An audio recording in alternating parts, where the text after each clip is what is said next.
नमस्कार। कक्षा 10वीं का इंग्लिश का जो पेपर आज का हुआ है, आज है तारीख 12 फरवरी 2026। RBSC class 10th subject English और इस पेपर का कंप्लीट मैं सॉल्यूशन करवाऊंगा। आइए एक एक क्वेश्चन को देखते हैं, इसका प्रत्येक प्रश्न का सही जवाब क्या रहेगा।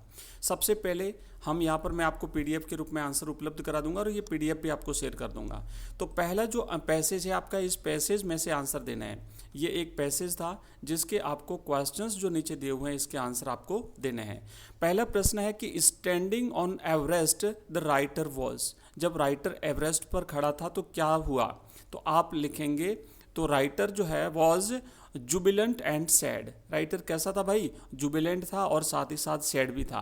प्रत्येक प्रश्न का आंसर मैं आपको लिख के दे रहा हूँ, पीडीएफ अवेलेबल करा दूंगा। पहले कंप्लीट इस वीडियो को देख लीजिए, तब मैं बताऊंगा पीडीएफ आपको कहाँ से लेनी है। दूसरा प्रश्न है कि the emotion that gripped him was. अब उस समय उसको कौन सी भावनाओं ने जकड़ा था, तो सही जवाब रहेगा option B, humility. Option B इसका सही उत्तर है, ह्यूमिलिटी इसका राइट आंसर है। अगर आपने ह्यूमिलिटी किया है, अगर आपने पहले में सी किया है तो आपका सही उत्तर है। तीसरा प्रश्न देखो कि the joy that writer feels by climbing the summit of Everest last. अब उस समय जब लेखक जो एवरेस्ट की चोटी पर पहुंचा तो उस समय खुशी की जो भाव उसके मन में हुए थे वो कितने समय तक रहे थे, तो ऑप्शन इसका डी राइट है, अ लाइफ टाइम। जीवन भर उसने जो है वो भाव उसने देखे थे। नेक्स्ट चौथा प्रश्न है according to the writer what is ultimate in climbing. Climbing के दौरान अल्टीमेट क्या है, लेखक के अनुसार क्लाइंबिंग में अल्टीमेट क्या है, तो बच्चों इस चौथे प्रश्न का सही जवाब है क्लाइंबिंग एवरेस्ट, है ना। ऑप्शन सी इसका करेक्ट आंसर है। तो climbing Everest is the ultimate. अगला क्वेश्चन है पांचवा, which other summit is no less formidable and no easier to climb. दूसरी कौन सी चोटी है जो इससे कम फॉर्मिडेबल और कम इजियर नहीं है, तो बच्चों इस पांचवें प्रश्न का सही आंसर है the summit of the mind. दिमाग की चोटी है ना, समिट ऑफ द माइंड, तो राइट आंसर है ऑप्शन डी।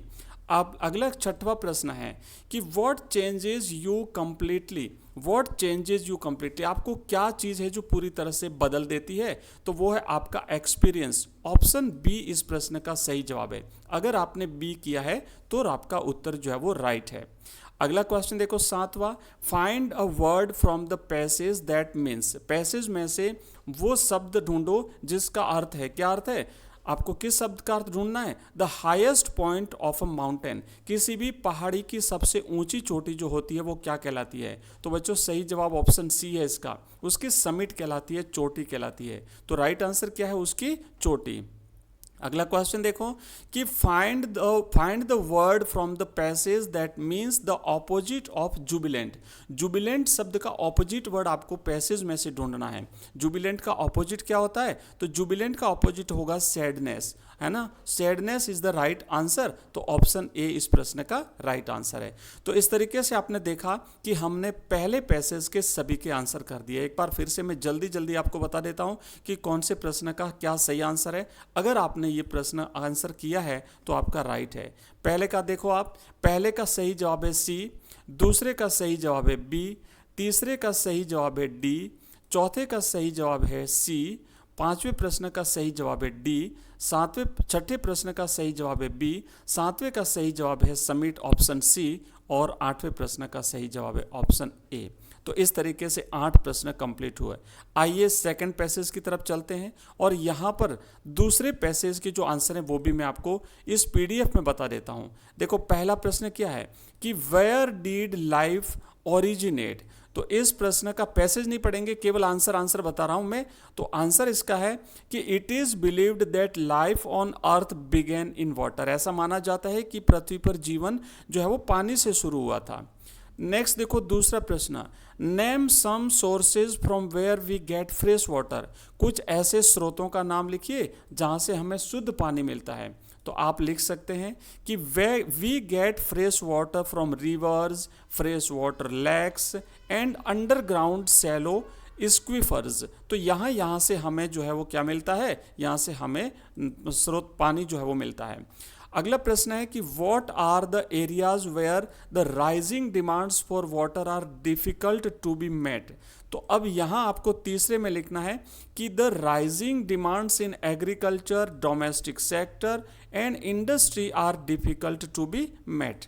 चलिए 3 प्रश्न। चौथा प्रश्न है कि where do we dump our waste, हम अपना कूड़ा कचरा कहाँ पर डालते हैं। तो बच्चों आप यहाँ पे लिखेंगे कि we dump our wastes in streams and rivers, हम कहाँ डालते हैं, स्ट्रीम्स यानी झरनों में और नदियों में हम अपना कूड़ा कचरा डालते हैं। अगला 5वां प्रश्न है कि which is the wettest place in India and what problem is it facing.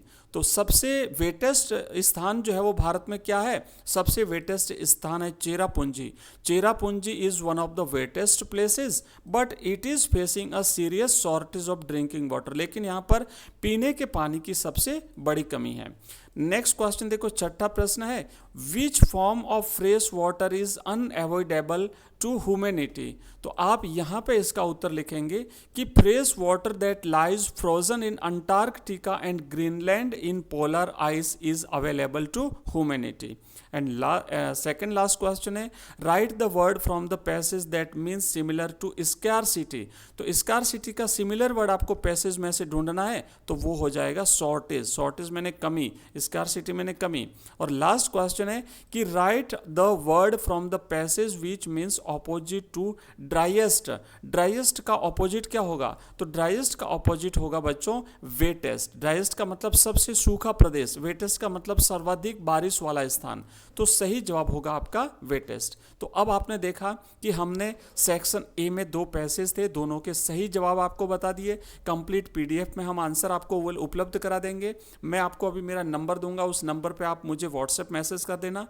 आपको मेरे व्हाट्सएप की लिंक मिलेगी व्हाट्सएप ग्रुप की, उस व्हाट्सएप ग्रुप को आप ज्वाइन कर लेना, जहां पर मैं इसकी पीडीएफ डाल दूंगा, पेपर भी और साथ ही साथ आंसर की भी। चलो आगे बढ़ते हैं। अगला है हमारा राइटिंग सेक्शन। मैं राइटिंग सेक्शन कराऊं उससे पहले हम ग्रामर के क्वेश्चन कर लेते हैं, ताकि आपको पता चल जाए कि आपने सही जो है वो उत्तर किए हैं कि नहीं किए। तो सबसे पहले हम सी सेक्शन को सॉल्व करेंगे 6ठे प्रश्न से। तो अभी हमारा देखो, वैसे मैंने सारे ये भी किए हुए हैं। हमारा जो बी सेक्शन है उसको भी हमने किया है। ईमेल आपको कैसे लिखना है मैं आपको ये बाद में बताऊंगा। पहले हम ग्रामर सेक्शन कंप्लीटली कर लेते हैं, उसके बाद अगर आप कहोगे तो मैं लेटर राइटिंग भी बता दूंगा, ग्रामर भी बता दूंगा, कंप्लीट पूरा पेपर हल करके आपको बता दूंगा। स्टोरी कैसे लिखनी है, देखो स्टोरी भी यहाँ पे लिखी हुई है। और उसके बाद यहाँ पे देखो आप कि a good boy and bad company, और उसके बाद हम सीधा ग्रामर चलते हैं। पैराग्राफ राइटिंग भी हो गया और उसके बाद पिक्चर कंपोजिशन हो गया। अब ये हमारा 6ठा है जो हमारा सी सेक्शन है। तो ये सी सेक्शन में ग्रामर के क्वेश्चन एक बार आप चेक कर लो। पहला प्रश्न आपके सामने कि my father run a mile every day. मेरे पिताजी प्रतिदिन जो है वो चलते हैं, कितना चलते हैं, 1 मील। तो रन है RUN। अब यहाँ पे सही उत्तर क्या आएगा, क्योंकि माय फादर एक वचन है और present simple tense of use हो रहा है यहाँ पे, क्योंकि प्रतिदिन चलते हैं। तो रन के पीछे एस लगेगा तो ये हो जाएगा रन्स। ठीक है ना, आपको केवल एस लगाना है, यहाँ पे ध्यान देना, तो आपका सेंटेंस है वो राइट हो जाएगा। दूसरा है कि Raju play in the ground while it was helping my mother in the kitchen. अब इसका सही जवाब रहेगा was playing. Raju was playing in the ground while I was helping my mother. जब मैं अपनी माँ की मदद कर रहा था उस समय राजू जो है वो खेल रहा था। अगला क्वेश्चन देखो, नेक्स्ट तीसरा प्रश्न है कि we go to Jaipur tomorrow. तो हम कल जयपुर जाएंगे। फ्यूचर सिंपल टेंस आएगा, विल के साथ गो लगेगा। तो आप सेल के साथ गो लगा सकते हो या आर गोइंग भी कर सकते हो, दोनों ही राइट है। आप सेल गो करो, अगर आपने विल गो किया तब भी चल जाएगा आपका। तो सेल गो भी सही है, विल गो भी सही है, और आर गोइंग अगर आप लिखते हो तो भी आपका आंसर सही है। और नेक्स्ट है कि the thief escape before the police arrived. तो पुलिस के आने से पहले चोर भाग चुका था, हैड एस्केप्ड, भाग चुका था, तो हैड एस्केप्ड आएगा यहाँ पे सही आंसर, क्योंकि एक साइड में पास्ट सिंपल टेंस होता है तो दूसरे साइड में पास्ट परफेक्ट टेंस होता है। तो आपने देखा इस तरीके से हमने 6ठे प्रश्न का जो ग्रामर के 4 प्रश्न है उसका टेंस वाला आपका कंप्लीट हुआ। अब है हमारा 7वां प्रश्न। 7वां ग्रामर का है कि fill in the blanks with a verb in agreement. तो both Ram Ram and Shyam are playing outside. तो सही जवाब क्या आएगा यहाँ पे? यहाँ पे सही जवाब आएगा आर, आपको भरना है। ईच और आर में से आर भरना है। नेक्स्ट है आइदर सुमित और मनीष हैज या हैव कंप्लीटेड हिज वर्क। तो इसमें दोनों में से कोई एक है, तो एक के लिए हैज लगता है, तो सही जवाब होगा आपका यहाँ पे हैज। नेक्स्ट देखो अगला। अब यहाँ पे आपको क्या करना है, इनको कंबाइन करना है। Mitali is hard working, Mitali is intelligent. अब आपको नॉट ओनली बट ऑल्सो का यूज करना है, तो आपको इसे इस तरीके से जोड़ना है कि Mitali is not only hard working but also intelligent. Okay, इस तरीके से अगर आपने लिखा है तो आपका सही जवाब है। इसके अलावा अगर आप कुछ भी लिख के आए हैं तो फिर आपका सही जवाब नहीं है। अगला क्वेश्चन है कि Anil is a rich person और अनिल इज अनहैप्पी, बट का यूज करना है। भाई अनिल एक धनवान व्यक्ति है फिर भी वो खुश नहीं है, तो आप लिखेंगे कि Anil is a rich person but unhappy. तो इस तरीके से आपको बट यहाँ पे जोड़ देना है। ठीक है, आइए आगे बढ़ते हैं। नेक्स्ट प्रश्न, change the following sentence into passive voice. आपको इसे पैसिव वॉइस में चेंज करना है। तो सेंटेंस लिखा हुआ है कि Indian girls cricket team one the world cup. अब आपको इसे पैसिव में चेंज करना है, तो आप लिखेंगे कि the world cup was one by Indian girls cricket team. इस तरीके से शुरुआत करेंगे द वर्ल्ड कप से, उसके बाद हेल्पिंग वर्ब आएगी वॉज, फिर आएगा वन, फिर by Indian girls cricket team. Okay, अब सेक्शन डी है। चलो सेक्शन डी के मैं आपको आंसर बता देता हूँ। इस पैसेज को आपको पढ़ना है और हम देखेंगे पहले प्रश्न का आंसर कि who was with the young seagull on his ledge. तो यंग सीगल के साथ कौन था? तो बच्चों इस प्रश्न का सही जवाब रहेगा option D is the right answer. He was Elon.